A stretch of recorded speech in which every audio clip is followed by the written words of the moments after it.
What exactly is abuse and how it impacts the mental health of a person? Abuse, I think, is a very wide term. It in very simple, as much as wide it is, in very simple terms, it means violation. But again, it can be in different areas. Like it can be physical abuse, which means physically hurting someone. It can be Mhm. in terms of like say, like domestic violence or slapping, kicking, hitting, and all of that can be physical Mhm. abuse.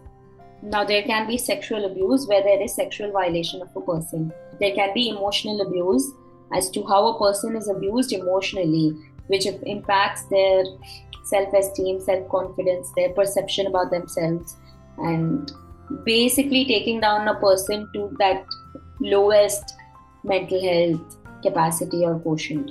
So, yeah, so like there are these different kinds of abuse.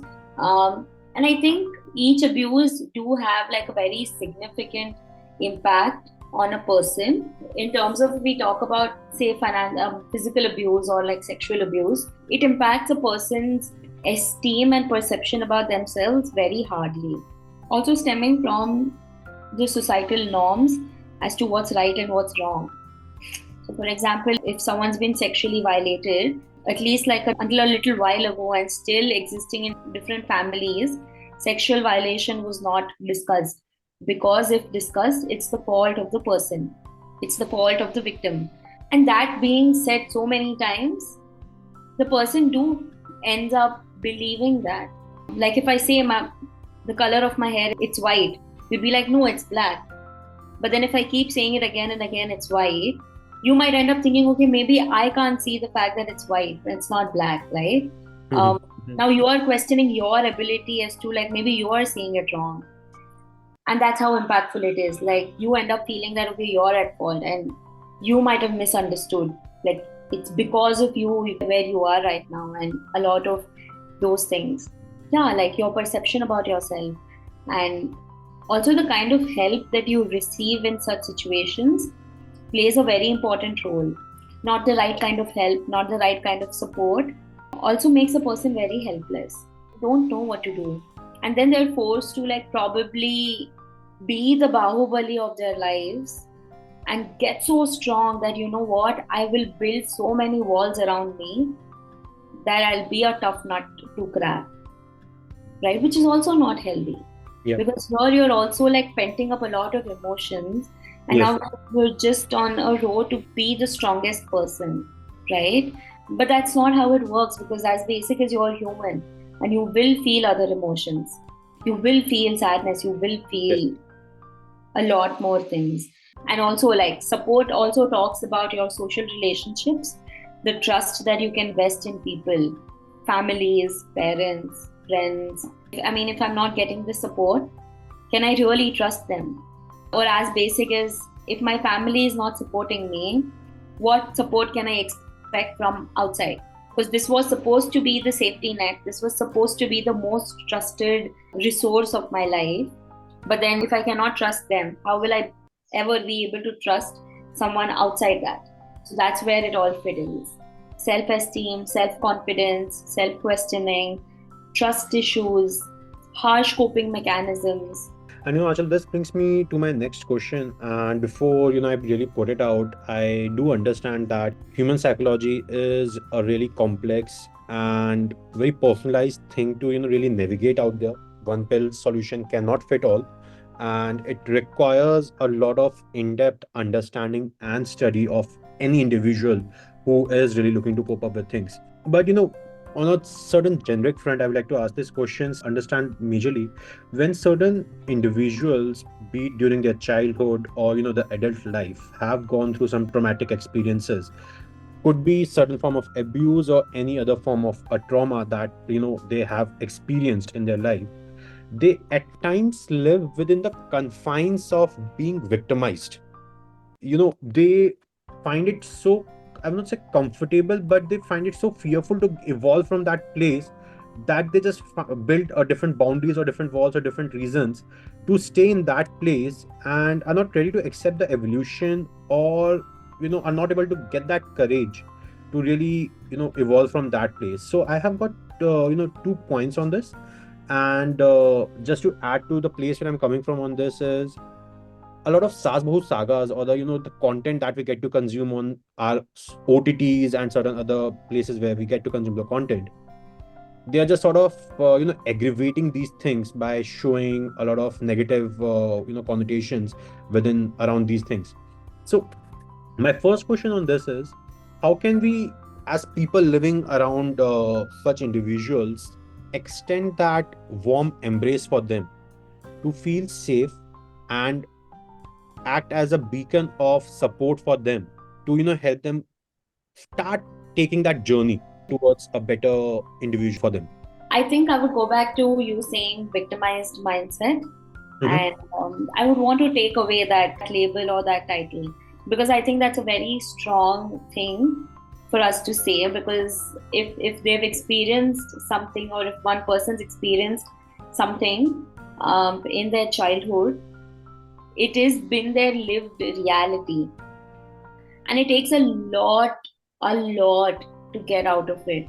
Because again, as a child and while we're growing up, our basic thought foundation is also growing, and as a child it's being laid.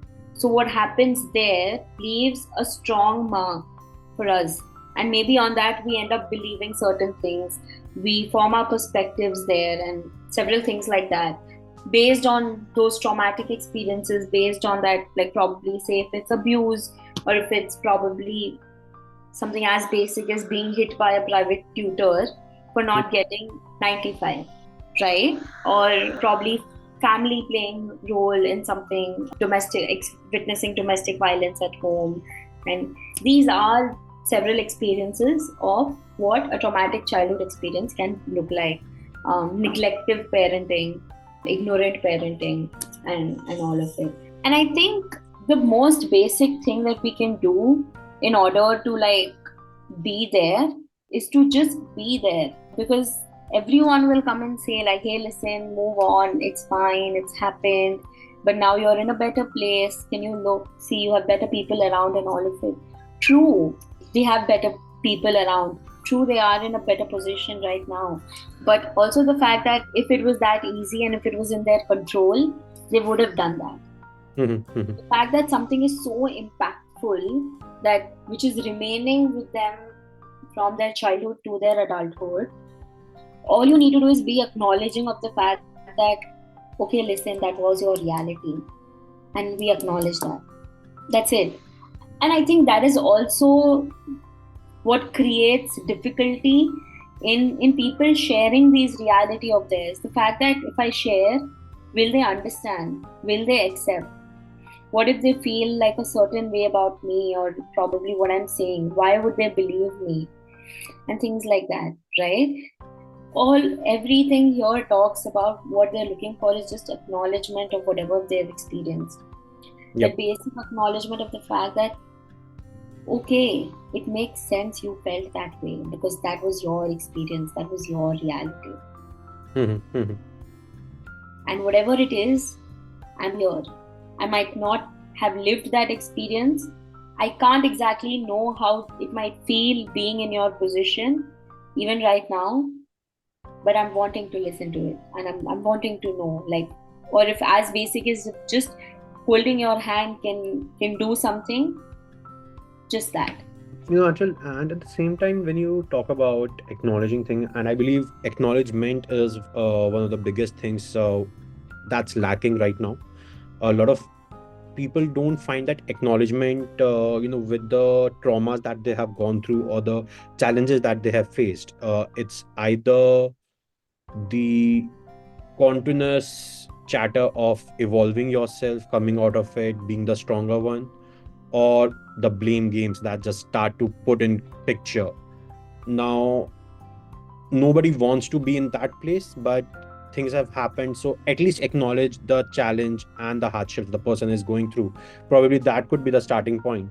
But this brings me to one in the perspective for the empaths out there, the people who acknowledge it, the people who really sort of try to extend that or lend that ear for the people who are going through tough phase in their lives. How can they really build that barrier for the experiences of others not impacting their own mental health. While they want to be empathetic, they want to extend that support, but at the same time take care of their own health.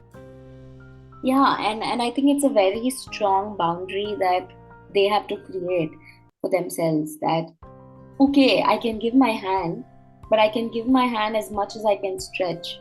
I Mhm. can't overstretch because if I overstretch, my hand will start paining. Yeah.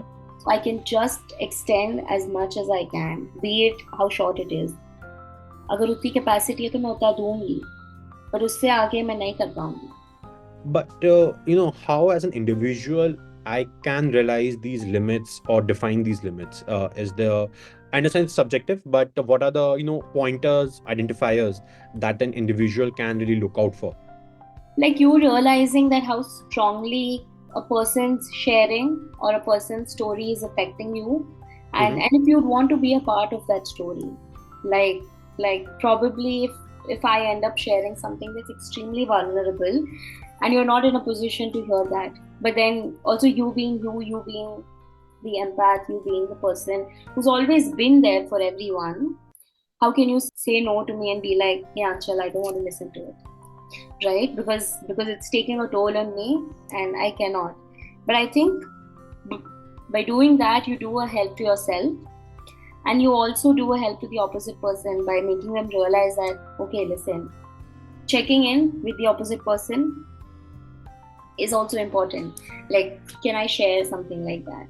Coming back to what you were asking, like, what are the pointers that you can see or you can notice to realize that, okay, listen, this is the high time and you need to start drawing that boundary, is when you feel or realize that that story or that sharing or something is emotionally turmoiling in you. Now you are sitting with something that has been given by that person or by someone, and functioning gets difficult. We're always occupied with that and not knowing what do we do with whatever we're carrying now.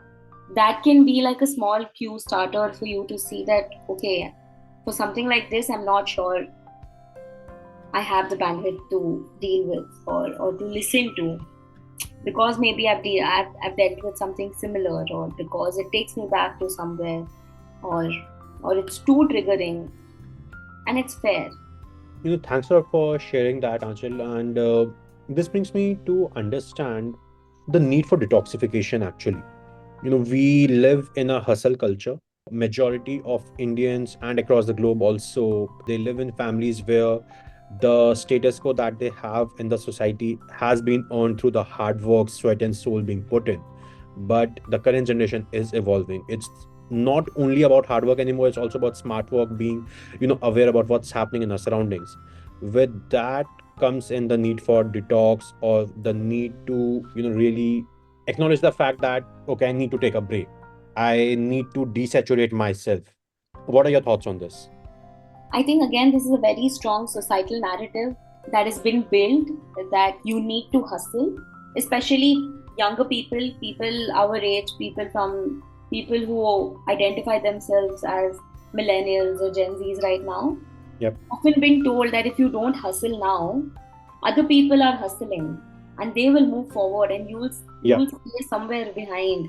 So Yes. while you are just sitting and relaxing, someone else is getting something that could have been yours, and that creates intense amount of fear that, okay, I need to be there, and if I sit, someone else will be there and take my position, so I can't sit and I have to hustle, right? It takes me back to one of this quote that was said by Narayan Murthy like a little while ago about a particular number of hours Yeah. need to be worked. Clearly not remembering the right quote, but then it was a quote which glorified hustle culture. And Yes. it Yes. said that amount of physical work is good.